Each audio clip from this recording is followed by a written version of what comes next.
Hello, welcome to Precision Technologies. I am Venkat. This is part 95 of ASP .NET video series. In this session, we'll discuss about implementing password reset link in ASP .NET. Now, if you have forgotten your password to an application, some of the applications actually help you recover your forgotten password. So they will ask you a series of security questions, and if you answer them correctly, they will send you an email with the forgotten password. And remember, the forgotten password is sent in a plain text format to your email, which is definitely not secure. That's why most of the applications these days actually will email you a link where you can reset your password.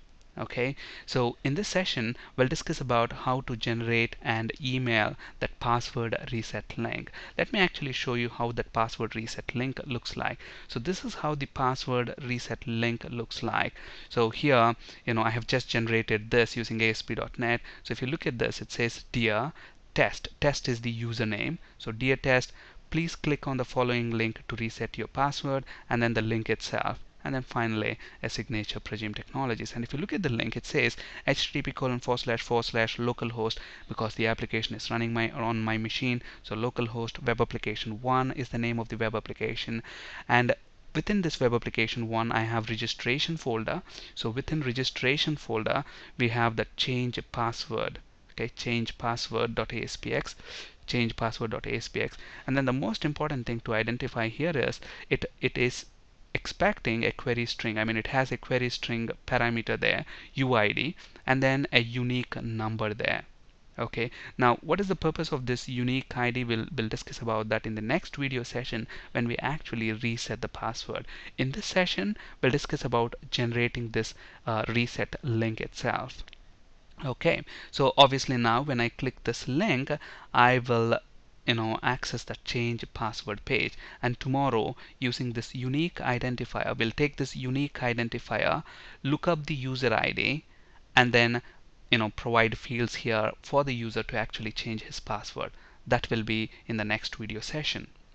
Okay, now another important thing to understand is, why did we add change password, register, reset password, all these pages to registration folder? That's because within registration folder we have this web.config file, and it says in the authorization element allow users is equal to star, meaning it's going to allow every user access to this page in spite of whether they are authenticated or not, including the anonymous users. Okay, and it makes perfect sense, because why will ever any user get to these pages if they don't have a username to log in? They want to register with your application, so we should allow anonymous access. That's why register pages within registration folder. And why will ever a user get to change password or reset password page? That's because if they have forgotten their password, they want to reset and change their password, so there's no way for them to log in, and that's why we have to allow anonymous access to those pages as well. That's why all these pages are actually present in registration folder. Okay, now let's go ahead and look at the steps that are required to generate this password reset link. Obviously the first step is to create this reset password page itself. So I have this reset password page, and if you look at this page, it has very simple HTML, the plain text reset my password, username, and then we have a text box where the user can enter their username for which we want to reset the password, and then they click this reset password button, upon which we want to generate that link and then send that link to the registered email. Okay, and obviously a label control to display the success or failure of sending that reset password link. Okay, so that's the first step. We have designed that very simple HTML. I'll have this HTML posted on my blog as well, just in case if you want to have a look at that later. And then when I click this, that's when we want to actually generate the reset link. Okay, so the next step is to actually create this table TBL reset password request. Now there's a lot of text here in this paragraph. We'll worry about that in just a bit, but let's go ahead and create the table. So if you look at this table, TBL password reset request, it has got 3 columns: ID, user ID, and reset request date time. So reset request date time, that's going to be pretty simple and straightforward. Whenever the user requests the reset link to be sent, that's the date and time. And then the user ID, which user ID? So if you look at TBL users table, every username has got an ID associated with that. So that's the ID, user ID. okay, which is that's this user ID. And look at that, that's a foreign key referencing TBL users table and the ID column. And then ID, this is important, and that's what you see within this email that we received, the globally unique identifier. It's a 32-bit unique number. Okay, so that's that column UID, I mean ID, and that's going to act as the primary key for this particular table. Okay, so we want to create this table. I have already created that. So if you look at that table, it's going to have that ID column, which is a GUID, and then user ID foreign key to the TBL users table, and reset request date time. Okay, so what's the next step? The next step is to actually create a stored procedure. Okay, and let's look at what the stored procedure is doing. Hopefully you'll understand the purpose of that in a bit. Okay, so if you look at this stored procedure, it's very simple and straightforward. Okay, so SP reset password, that's the name of the stored procedure. So this stored procedure is taking in a username. So whatever username that we enter within this page, reset password, so whatever username that we enter in this text box, we will send that to this stored procedure. And what is the stored procedure going to do that with that username? It selects, okay, is there, user ID with that username? Do we have a user in this TBL users table? Okay, that's what we are checking, where user name is equal to @username. If there is a record, then pick up the user ID, which is the ID, and email of that user, and store them in these two variables that we have. Okay, and then what we are doing here, this is again very simple here. If @user ID is not null, so if the user ID is there, if it's existing in the table, then the username that he has supplied is a valid username for which we want to reset the password. Okay, so if username exists, what we are doing, look at that, a globally unique identifier. I'm creating a variable of type unique identifier, and then I am assigning that to this variable. Why am I doing that? Because we want to insert a row into this table, TBL reset password request table. Okay, so we're going to insert a new row into that table. Look at that, it has 3 columns, ID, user ID, and reset request date time. The values are this new GUID that we have just generated, and the user ID. Where is that user ID coming from? From this variable. Okay, based on the username we have retrieved that. And then finally the current date and time using the getDate function. So we are inserting that into this table.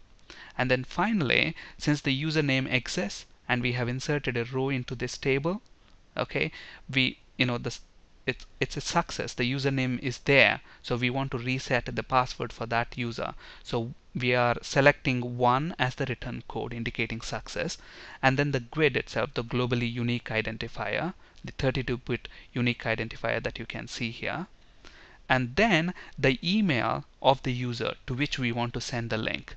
Okay, so we select them. Otherwise, if the user ID does not exist for the given username, then we are selecting 0 as return code, null as the unique ID, and null as email. So your output will look something like this. Okay, so now we will go ahead and create the stored procedure, and then we will invoke the stored procedure from our .NET application. And based on what we get back from this stored procedure, we then either send an email after forming the reset password link. Otherwise, we'll display an error message saying that the username is not found.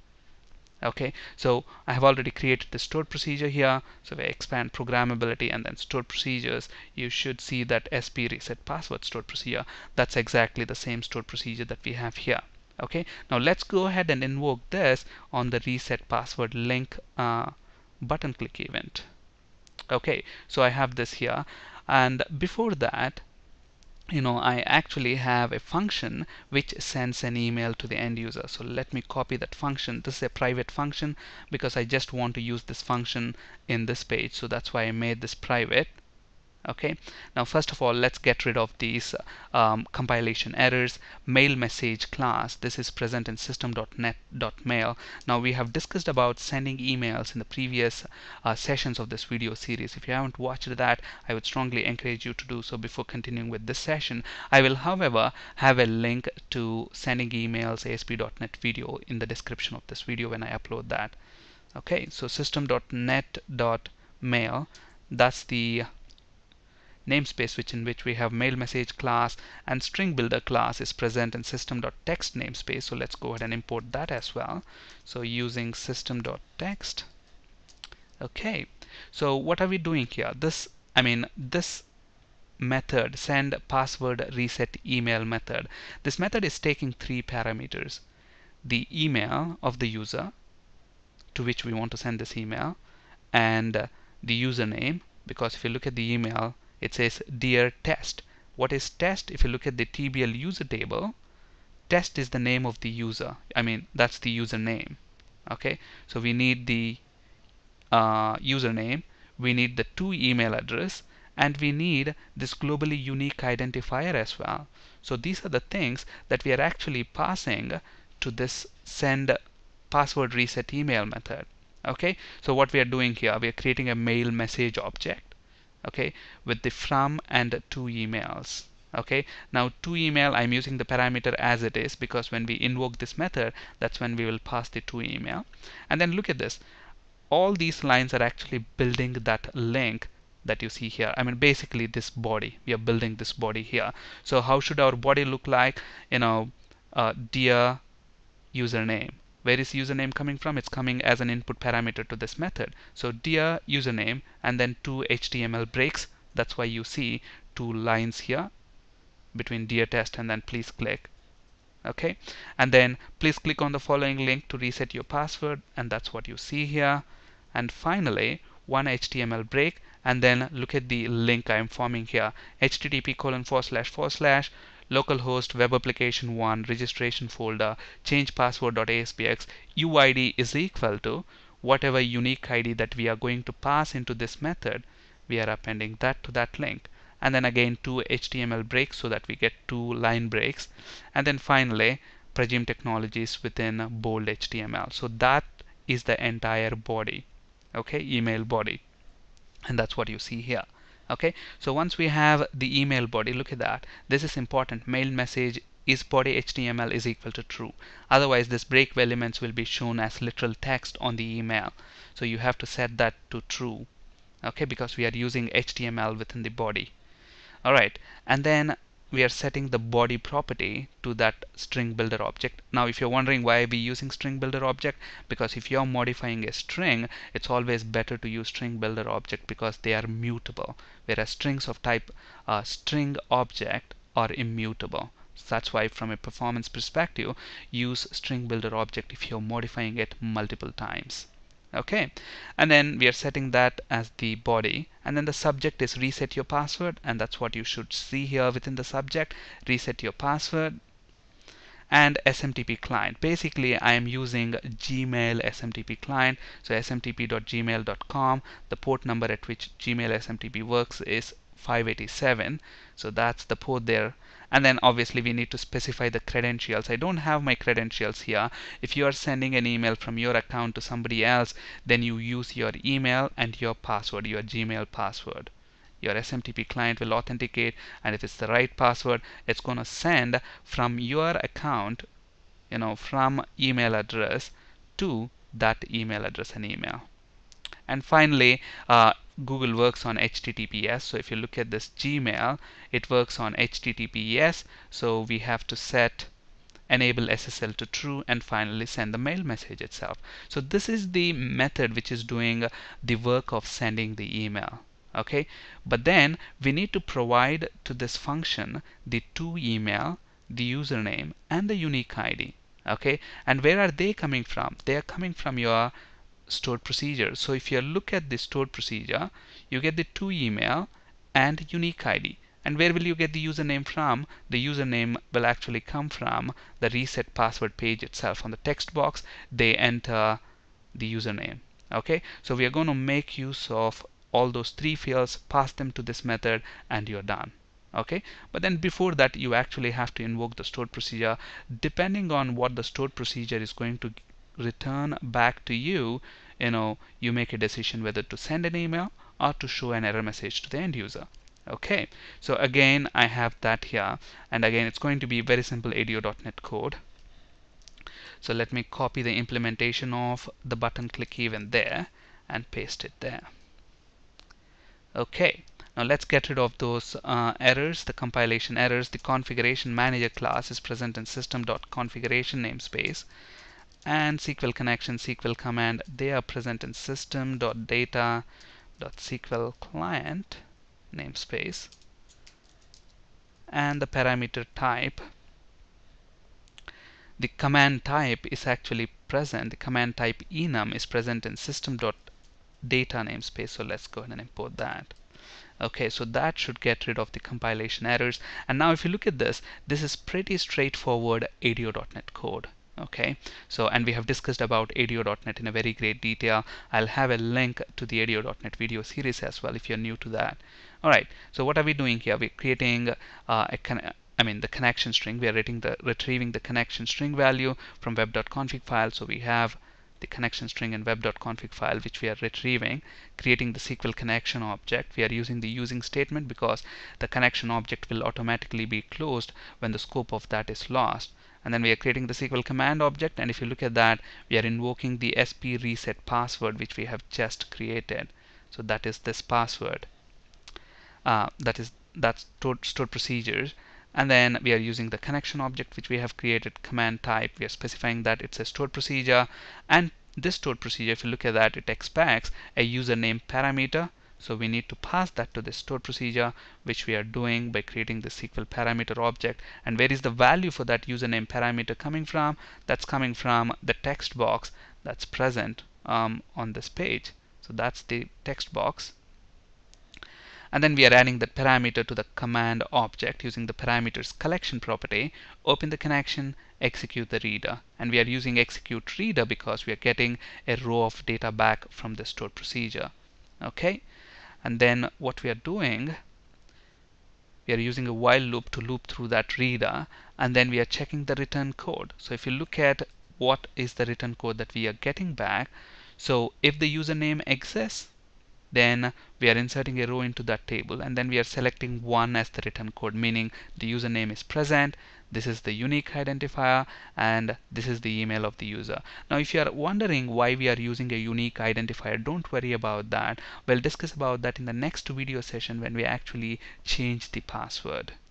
Okay, so select 1 as the return code, globally unique identifier, and the email of the user. Okay, so we check the return code. It will either be 1 or 0. Okay, so we can convert that to a boolean type. So convert the to boolean. If it's 1, it will be converted to true, and if it is true, then what we are doing, we are invoking that send password reset email method. This method that we have just discussed about, it requires an to email. So where is to email coming from? In this column as email. Let's quickly test this so that you can understand this properly. So I'm going to pass a username. So if you look at TBL users table, so there is a username called a test. So I'm going to send that as test. Okay, look at that. When I execute this stored procedure, look at what I'm getting back. I'm getting 1 as the return code, a unique ID, and the email that is associated with that username. Okay, so this is how the data will come back to the application. So within the application, what we are doing, we are converting the return code. So what's the return code? That's 1. That will be converted to true. So it comes inside the if block, and then we are retrieving the email from this email column and passing it to this method. And similarly, we are retrieving the username. Where is the username coming from? The text box itself. And finally, the unique ID. Again, the column name is unique ID.